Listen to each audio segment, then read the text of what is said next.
Hi there, friends. I'm Chief Meteorologist Jeff Haniewich. It is 10 o'clock here on this Thursday evening. Hope everybody had a great day. We're going to get into the forecast here in just a second, but kind of some breaking news slash weather for you. NOAA came out with their hurricane season forecast earlier today.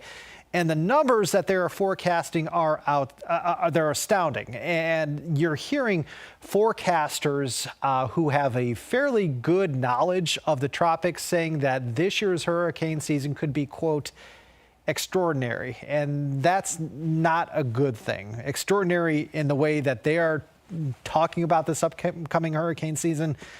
Extraordinary is bad because it looks to be very, very, very active. It could be one of the most active seasons ever on record, at least if indeed this forecast comes to fruition. You know, as a meteorologist, you always hope forecasts are right. Fact of the matter is they're not always right. And this is one of them that I'm hoping is not right because it is just amazing in a bad way how many forecast storms are going to potentially be in the Atlantic Basin this year. So let's get into the numbers alongside you. This is from NOAA / the National Hurricane Center. They're saying 17 to 25 total named storms, 8 to 13 of which will become hurricanes, 4 to 7 of which will become major hurricanes. That's category 3 or above. So what are the culprits for this prediction? Why is the National Hurricane Center, why is NOAA forecasting such a busy hurricane season? They're thinking there's a couple of reasons. The two that are listed here are the two main ones. Because of the warmer water and because of La Nina, okay? The two are kind of intertwined. Let's talk about La Nina's impacts. When you have a La Nina year, and it could be a pretty strong La Nina summer / fall for us, you have cooler water in the Pacific and you have warmer water in the Atlantic. That's important, okay? Because you have to have water about 80 degrees or higher to sustain any sort of tropical activity. There are indications that the water could be close to 90 across the Gulf Coast here this summer and into the early fall. That's just, that's balmy. The other thing is when you're in a La Nina year, you have less wind shear. And when you have less wind shear, that favors hurricane development. When you have more wind shear, you have the wind kind of blowing off the tops of hurricanes. Hurricanes, believe it or not, are fairly fragile. They don't like to be messed with. And if you have strong winds that are kind of shearing off the top of the hurricane has trouble and struggles to really develop. It struggles to strengthen. But with less wind shear, these things just can do whatever they want to in the warm waters of the Atlantic and the Caribbean and the Gulf of Mexico. So less wind shear does indeed favor hurricanes alongside the warmer water in the Atlantic Ocean. So when do tropical systems occur? We are not yet in hurricane season. Hurricane season officially begins for us here June 1st, and it officially ends at the end of November. So we see the peak of hurricane season as a general rule in September, more specifically early to middle September. Usually we see the peak anytime between the 2nd and 3rd week of September. September 10th through September 15th is generally when you have the peak of hurricane season. You really start to see activity getting going in August. September is the peak. It starts to slow down as a general rule as you get into October. All right, let's talk about what we're seeing outside right here, right now. And again, we did have another day where we had more showers and thunderstorms impacting the region. Yesterday, the storms were not that widespread. They were actually pretty isolated yesterday, but we had about 4 or 5 severe thunderstorm warnings yesterday. Today, the rain was much more widespread, but we only had 1 severe thunderstorm warning, and it was for Southside. It was for Henry and Pittsylvania counties. Now that first batch of energy is gone, we are for the most part dry right now, but we're not done yet. We still are watching this batch of rain and embedded thunderstorms out to the west of us, okay? The rain right now extends from Kentucky into Tennessee, into North Carolina, into far southwest Virginia.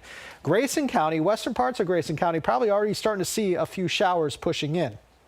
And the rain is going to continue to push to the east. And as it does, it will likely bring us another round of some isolated showers, maybe even a stray storm here as we head throughout the course of tonight. So really from about maybe 10:30, 11:30 on, you're going to notice that especially our westernmost areas are going to start to see a little bit of rain pushing in. And that rain will indeed be pushing from the west to the east here for us as we head into the overnight.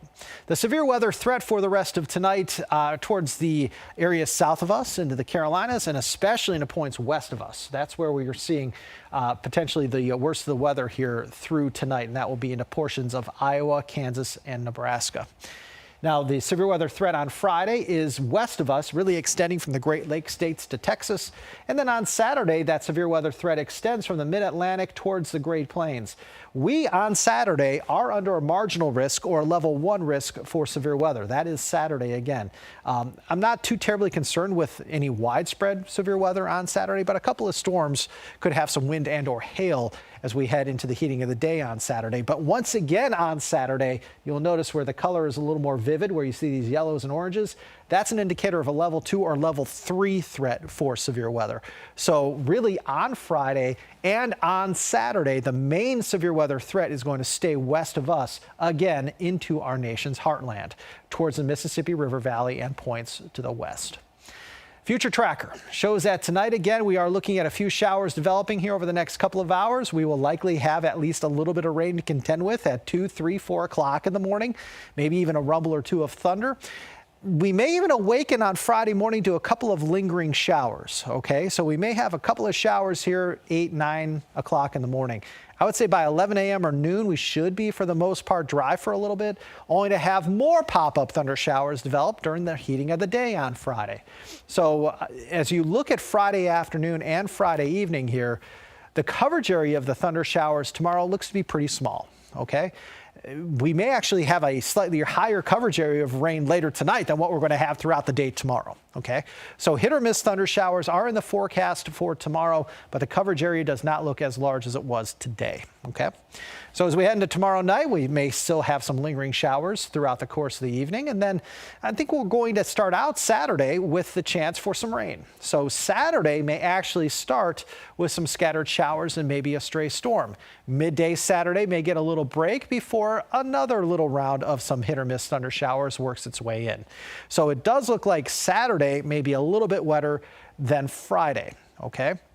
But you need to know that really both days, the coverage area of the showers and thunderstorms does not look too big, all right?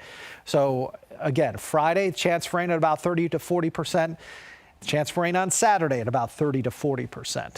So we are looking at some pop-up thunder showers both days. Coverage area again Saturday may be a little bit larger than on Friday. Saturday, the rain could really happen at any point in time. May actually get wet in the morning and maybe even in some areas stay dry by Saturday afternoon. As we look at the holiday weekend forecast, we've talked about Friday, we've talked about Saturday. Believe it or not, by Sunday into Memorial Day itself, the chance for rain may actually increase a little bit for us. So it looks like Sunday into Memorial Day, that chance for rain goes up to about 40 to 60%. Okay, so we are looking at the latter part of the holiday weekend potentially being a little bit wetter than the first part of the holiday weekend. That could change, so please keep it tuned here to your local weather authority. But what's going to happen is we're going to have a boundary, almost like a stalled front near us, and there's every now and again going to be little waves of low pressure that kind of ride that front here through the holiday weekend. So every now and again, we're going to have some pop-up to hit or miss thunder showers to dodge, okay? So again, this weekend, don't cancel any outdoor plans. Don't do that. But you're definitely going to want to keep your eye to the sky. There will be portions of this holiday weekend where we're sunny. There'll be portions of this holiday weekend where we're cloudy. And there'll be portions of this holiday weekend where we will have some thunderstorms to dodge. Regardless, from now all the way through Monday, it is going to be warm and it is going to be humid. With the chance for rain for us here this holiday weekend, there's one good thing about that, and that will be that any rain we get will wipe away some of the allergens. So your pollen levels here are actually going to decrease a little bit into the holiday weekend. I know allergies have been really bad this year, really bad, but they may get a little bit better briefly as we go into Saturday, Sunday, and Memorial Day, because the rain that we do see every now and again could actually wipe away some of those allergens and wipe away some of that pollen. Temperatures for us here at 10:09, 63 in Hot Springs, also in Wytheville. Hot spot Roanoke, as it usually is at this hour, at 70. You're in the upper 60s, though, across Southside. For tonight, we're looking at the chance for a little more rain pushing in after midnight. One batch of showers and thunderstorms has ended. We're in a break now. We're in a lull now. May have a few more showers and or thunderstorms pushing in a little later tonight. Some fog is possible, too, with overnight lows tonight about 58 to 66. For the day tomorrow, we'll call it partly sunny. We're going to still have that chance for some pop-up showers and thunderstorms. Again, the coverage area tomorrow doesn't look to be all that large. High temperatures in the higher elevations tomorrow, 70s, most everybody else in the 80s. We stay in the 80s, middle 80s at that, Saturday, Sunday, into Memorial Day. Then Tuesday, we drop to 80. And then, believe it or not, by Wednesday and Thursday of next week, we briefly drop into the 70s. So it's actually going to be less humid. It's going to turn a little cooler next week. And we're probably actually going to see a little more sunshine after Memorial Day as well. So by Tuesday, Wednesday, Thursday, skies will be partly to mostly sunny. Temperatures will drop a little bit, and the humidity, the dew points, are going to go down as well. Again, we're going to be on the unsettled side at times Friday and Saturday, but again, the coverage area of any showers and thunderstorms Friday, Saturday doesn't look that big. The chance for rain and thunderstorms, I think, increases a little bit for us later Sunday into Memorial Day, and we dry out as we head into the middle part of the next work week. All right, friends, the current time is 10:11. We'll be back here in about 50 minutes from now with our 11 o'clock newscast. We do hope to see you then, but if we don't, I hope everybody has a great night, and we'll see you again real soon for another APPCAST.